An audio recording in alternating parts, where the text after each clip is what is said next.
आज आप देख रहे होंगे कितने अच्छे कार्यक्रम में, कितने पावन कार्यक्रम के साथ आप जुड़े हैं।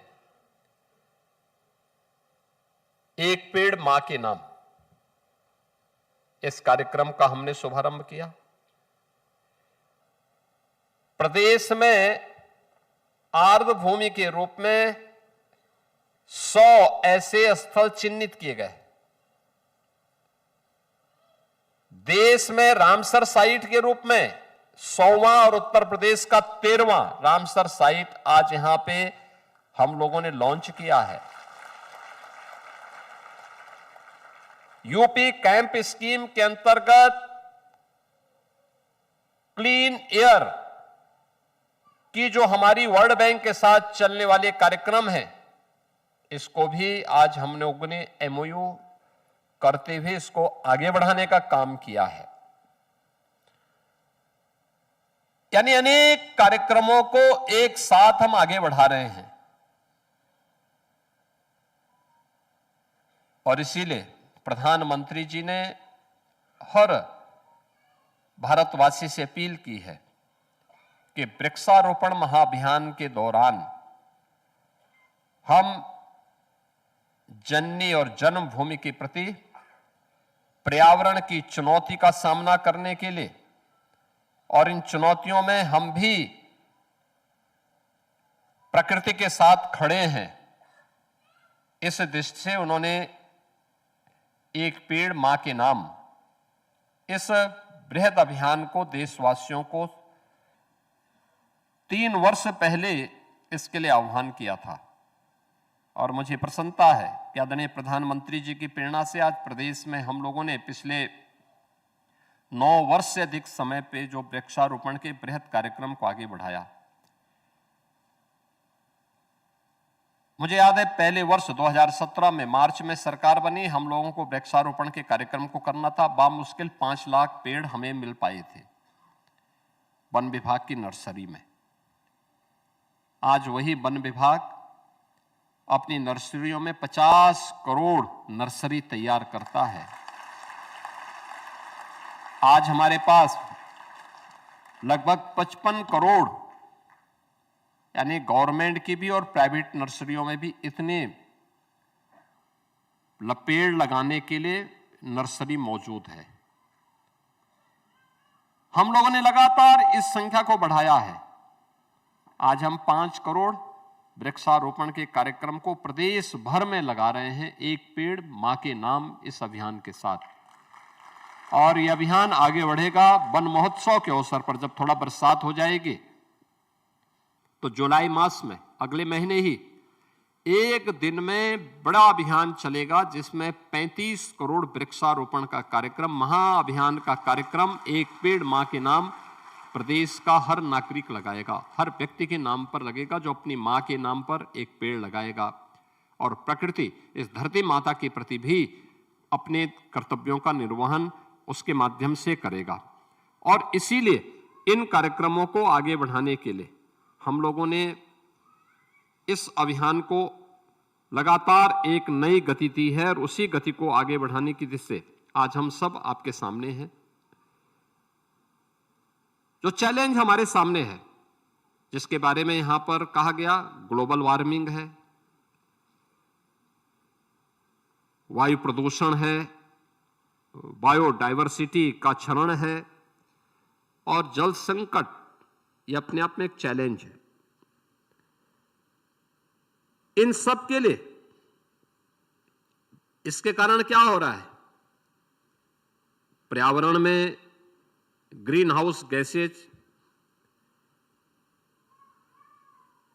तमाम ऐसे पार्टिकल आ रहे हैं जो लंग्स को प्रभावित कर रहे हैं, सिंथेटिक केमिकल है और समय के साथ ही डिकम्पोज न होने के कारण ऐसी चीजें पर्यावरण में घुल रही हैं जो पर्यावरण के लिए नुकसानदायी हैं। परिणाम है कि वर्षा का चक्र ही बदल गया है। अनियमित वर्षा, सूखा, एक समय में देश के किसी कोने में सूखा होता है, दूसरे कोने में बाढ़ होती है। प्रदेश में ही एक और अतिवृष्टि है, एक और अनावृष्टि है। ये तमाम संकट हैं और इन सभी संकटों का सामना करने के लिए प्रधानमंत्री जी ने जो विजन देशवासियों को दिया है, उसमें वसुधैव कुटुंबकम के अनुरूप उन्होंने कहा है एक पृथ्वी, एक परिवार और एक भविष्य का संदेश भी पूरी दुनिया को उन्होंने दिया है।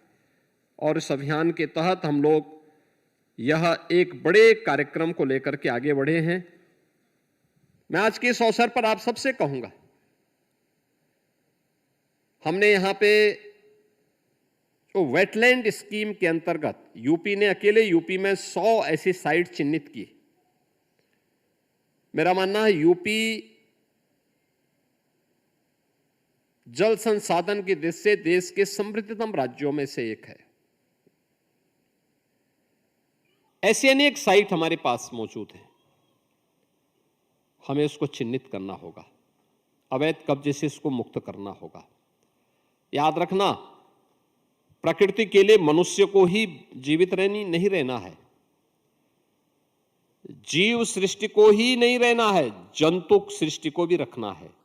और ये जैव विविधता, ये मानव सभ्यता के लिए, जीव सृष्टि के लिए अत्यंत महत्वपूर्ण है। और उस महत्वपूर्ण अभियान का एक हिस्सा हम सबको बनना है।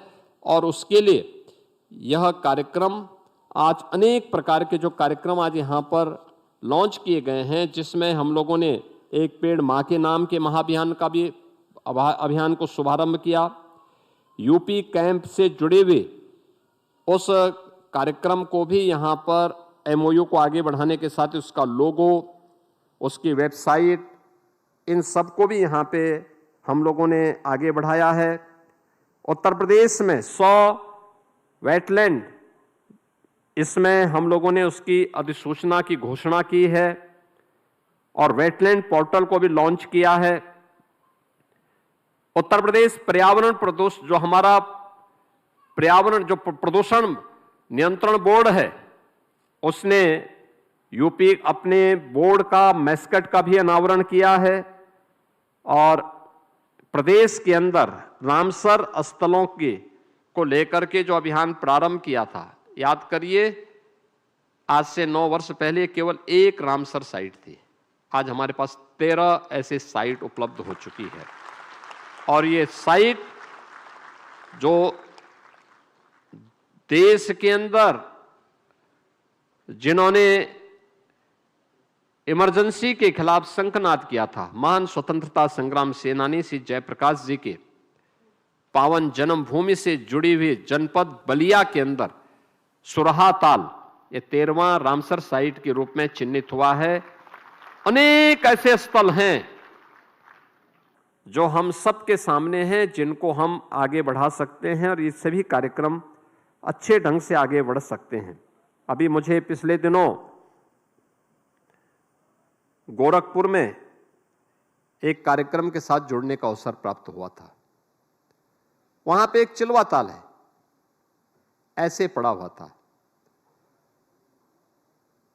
2021 में प्रधानमंत्री जी ने गोरखपुर के बंद पड़े खाद कारखाने को प्रारंभ किया। फर्टिलाइजर का जो वहां का प्लांट था, उसमें नया प्लांट स्थापित करके उसको प्रारंभ किया।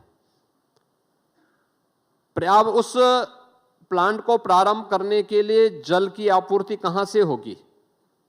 लोग योजना बना रहे थे, मेरे साथ कुछ अधिकारी बैठे हुए थे, तो मैंने उनको सुझाव दिया। मैंने कहा, सामने एक चिलवा ताल है, अगर आप देखेंगे एकदम सटा हुआ है, उस कारखाने से सटा हुआ है।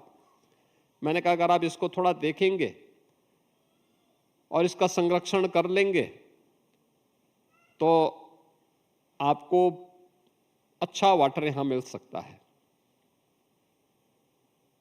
उन्होंने उस पूरे चिलवा ताल को संरक्षित करवाया।